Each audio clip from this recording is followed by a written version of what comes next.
Dhiyeenya kana dargaggoonni lama barsiisaa Amaanu'eel Baalchaaf dargaggoo Raajii Ashannaa fi Maammadee sadarkaa biyyaatti milkaa'ina isaan argataniif gama adda addaan beekannaa argatanii jiran. Yuunivarsiitii Dambidollootti barsiisaa akka ta'e barsiisaa Amaanu'eel diroonii xiqqoo hojjechuudhaan mana barnootaa darbee sadarkaa biyyoolessaatti, dargaggoo Raajiin immoo yuunivarsiitiidhaa innaa eebbifamu gosa barnootaa hundumaan A60 fiduudhaan innis sadarkaa biyyoolessaatti beekannaa argatee jira. Xumura torban dabarsinee kana jaarmiyaan as Yuunaayitid Isteetsi keessa maadheffateef bu'aaf hin hojjenne kan Qellam Development Action Group jedhamu dargaggoota kana lamaan badhaasee jira.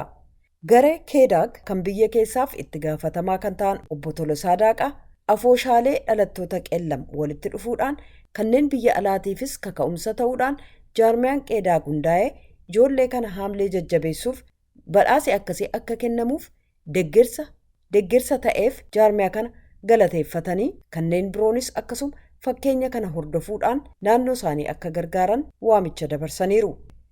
Badhaasa kana akkasumas beekannaa inni argate ilaalchisuudhaan dargaggoo Raajii dubbiseen jira. Iccitiin milkaa'ina keetii maali isa jedhuuf dargaggoo Raajiin innaa deebisu. Waan nati hundumaatiif waaqayyoon galateeffadhaa, ulfinni isaa hundumtuu waaqayyoof haa ta'u. Taasisuudhaan milkaa'ina kootii fi waaqa gaditti shoora guddaa qaba jedhee kan yaadu dursee paashinii koo biroo kooti waan hin jaalladhu. Theoretical physicist kan ta'uu barbaaduun baree sana booda gubbaa maankee saayintistummaa irraa PhD itti maal hojjetu, maasters irratti maal baratu, gaafa yuunivarsiitii jira waggaa 4 sadaffaa lammaffaa tokkoffaatti maal hojjetu asii gaddeeme. Sana booddee goolii koo disamayiniin godhee pilaaniin kaa'adhee sana booddee taayim manajimentii determineeshinii waan akkasii wal qabatee ma dhufe. Garuu kan inni xiqqeen bira darbuu hin barbaanne mana barumsaa gaariitiin baradhe haayiskuulii inni beezii gaarii naa ta'eera. Odaa special boarding schooliitiin baradhe barsiisota baay'ee gaggaariidhaa fi barattoota akka Oromiyaatti tokko hanga 20 jiranii wajjin ture kan baradhe. Yeroo sana yeroon kutaa 12 jiru ka'ee maatiriyaalii yuunivarsiitiin pre-injineringii fa'aarratti irratti baratan fiiziksii maatii keessumaa maatiriyaal argachuu danda'een ture. Ergasiis immoo yuunivarsiitii keessa yeroon ture open courseware kan MIT fi akkasumas kan Cambridge University nootii weebsaayitii sana jiruuf kaarikulamii isaanii ilaaleedha kan inni dubbisaa ture. Inni xiqqoosee goolii koo ol kaaseera. Kan warra sanaa kan MIT fi Cambridge fa'aa dubbisaa immoo kan yuunivarsiitii hojjechuu nama tokkoon salphata.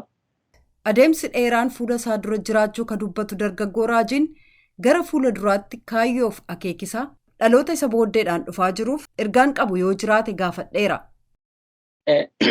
Torban sadii duraa afooshii dhalattootaaf jaallattoota Qellam kan namootuma biyya keessa jiran hundaa'e nu waamanii anaaf Amaanu'eeliin baga gammaddan jedhanii badhaasaaf beekamtii nuu kennanii isaan warqee kan afooshii dhalattoota Qellam jedhu irratti piriintii ta'e nuu kennanii baay'ee namatti tola ture. Achumaanis adiraa nuu kennanii saba kee yaadadhu hawaasa keessaa dhuftan hawaasa san barsiise yaadadhaa jedhanii.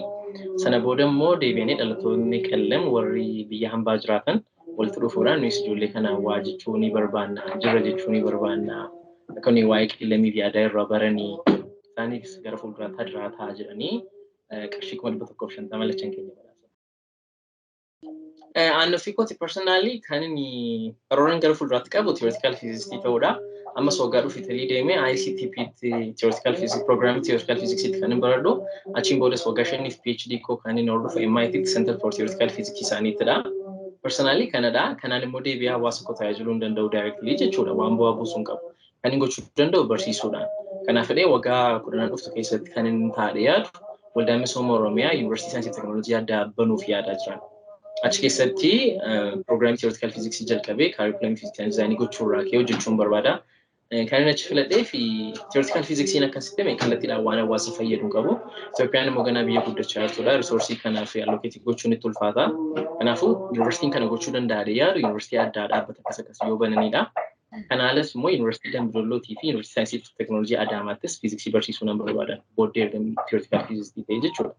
Isaasitti garuu waggaa 2 booddee faadhaa kee kan hojjechuu danda'u tokkoffaan waldaa European Physics Society in North America scholarship in MIT akkan argadhuuf na gargaaranii turan. Seekoo proofriidinaa gochuu, recommendation letterii profeesoroota naa barreessan akkan filadhu akkasumas immoo yuunivarsiitiin filadhu irratti na gargaaraa turan. Anis waggaa 2 booddee akka mentarii tokkotti kan hojjedhu. Isaan lama Waldaa Misooma Oromiyaatiin wajjin sanuun hojjedha. Odaa North America tiimiin jiru keessumaa gaafa achi deemu jechuudha. Ammas kan hin gochaa jiru kanumadha. Namoonni jaallattotaa fi dhalattoota Qellam ta'an haala kana keessumaa amma immoo mana barumsaan dhibuu duwwaatu hin ta'in barattoonni waa ilaalan dhabaa yeroo amma gaafa dhaga'u ijoollee xixinnoon baay'ee gaasaan dhalatan illee yaadadhu jechuudha. Suusiidha baay'ee badaa jiru. rehabilitation centerii fi wanti yaaduma kan fakkaatan tokko illee hin jiru. Baay'ee haala nama gaddisiisu irra jira. Isa kana ilaalamuu qaba. Dhaabbattoonnii fi namoonni waan kana irratti hojjetan baay'ee ta'uu danda'a. Garuu amma isaan pirootekestii baay'ee qabu gara keenya sana dhaqanii hojjechuu dhiisuudhaaf. Garuu amma dheengaddaa sagantaa afoosha dhalatootaa fi jaallattoota qilleem dhaqee kan hin arge afooshaawwan maqaa qilleemiin dhaabbatan hundumtuu walitti dhufanii waan gurguddaa hojjechaa jiru. Isaa ol garuu kan baay'ee na gammachiise dargaggoonni keenya baay'een utaalli baay'ee rakkisaa ta'ee jiru. Saakrifaayisii of godhanii gadi bu'anii uummata tajaajilaa jiru. Erga carraan kun argame immoo nuyi lafa teenye warra achi dhaqaan jira karaa baay'eedhaan gargaaruu dandeenya. Yaadaan, maateriyaaliidhaan, qarshiidhaan waan baay'eedhaan jechuudha. Hundaafis ofii kootiifis namoota danda'an hundumtuu akka bira dhaabbatan miseensa akka ta'aniin jedha. Kabroon kanan dubbise barsiisaa Yuunivarsiitii Dambidolloo barsiisaa Amaanu'eel Baalchaati. Jaarmiyaan jaallattootaaf dhalattoota qeellamiin hundaa'e jaarmiyaan Qeedaaq nama inni badhaase keessaa tokko. Tole, sagantaan suni jalqaba sagantaa kan biraa qophaa'ee ture. Sagantaa kana kan qopheesse jaallattoota qellem wallaggaa, afoosha jaallattoota qellem wallaggaati. Afoosha jaallattoota qellem wallaggaa Qeedaaq waliin ta'uudhaan warra biyya alaa jiranii wajjin waliin ta'uudhaan kan isaan qopheessanii. Isa jalqaba marsaa jalqabaa sana beekamtiidhaa fi badhaasa warqee mormaadha kan isaan nuu kennanii. Jajjabina guddaa nuuf ta'ee ture. Isaanillee jajjabina guddaa nuuf kennanii. Dhaloota dhufuufis illee baay'ee jajjabina guddaadha. Inni dheengaddaa kun immoo warroota biyya alaa jirantu nutis ijoollee kana bira dhaabbachuu qabnaa. Carraa kanatti fayyadamnee ijoollee isaan booda jiranillee ijoolleen isaan booda jiranillee akka jajjabaatanitti waan akkasii jira, namoota akkasii jira jedhanii akka isaan jajjabaatanitti kana goona jedhaniitu nu waamanii jechuudha. Erga nu waamanii immoo sagantichi baay'ee namatti tola ture. Namoota gurguddaa achitti hirmaatee ture. Namoota afooshicha geggeessan, afooshota geggeessantu waamee ture. Lafa isaan argamanitti, lafa namoonni gurguddaan doktoroonni argamanitti.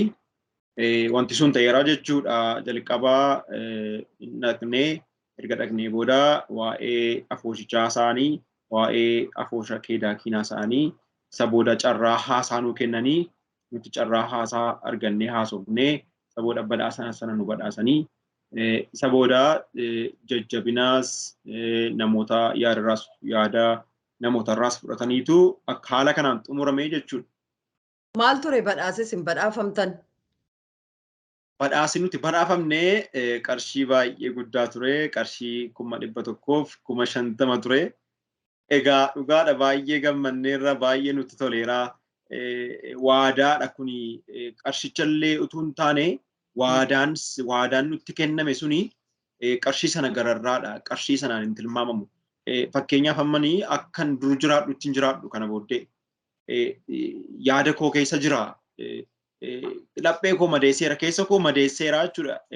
Egaa namni lafuma madaa'u hooqqatanitire. Egaa madaan sun yeroo hundaa gaafa nutti dhaga'amu ijoolleen boodas jiran sanaaf yaannaa isaan gargaarraa haaluma ittiin ijoollee kana dhaloota nu booda jiran kana gargaarrutu nutti dhaga'ama jechuudha nuti. Kanaafiyyuu baay'ee gammanneera dhugaa. Waadaa guddaatu nutti kenname. Waadaa kana immoo Waaqayyo wajjin hamma nu danda'ame amma Waaqayyo nu gargaare hojiitti ni hiikna jennee yaanna. Karoora guddaas qabna. Asumaanii galateeffachuu kanan barbaadu afoosha kana, afoosha warra biyya keessaas, afoosha warra biyya alaas kana yaaddanii an jalqaba gaafan arge dhugaadha baay'een gammadee waan humti akkasii jira jedheetan wanta akkasii beekamaan turre biyya keenya keessatti ijoolleen tokko tokko gaafa wanta tokko karaa barumsaatiinis, karaa kalaqaatiinis, karaa aartiilee adda addaatiinis gaafa isaanii bakkeetti miidiyaa irratti ba'anii namoonni keenya utuu isaan deeggaranii baay'een arginu. Amma garuu ijoollee akkasittiin baate kanaa fi aanii fi raajiin carraa arganneerra kana jajjabina guddaadha kan nuuf kenname. Jabaadhaa nuun jedhame, isinii wajjin jirra nuun jedhame, wanta akkasii jiraadha jenneetu kan nu yaannu. Egaa kanarraa immoo namoonni maal baratu, dhaloonni booda jiran maal baratu, wanta akkasii jiraa jedhaniitu warri boodatti hafanii warri gargaarsa dhaban illee karaa ittiin gargaarsa argatan hin falu namoota kanatti kontaakti godhu.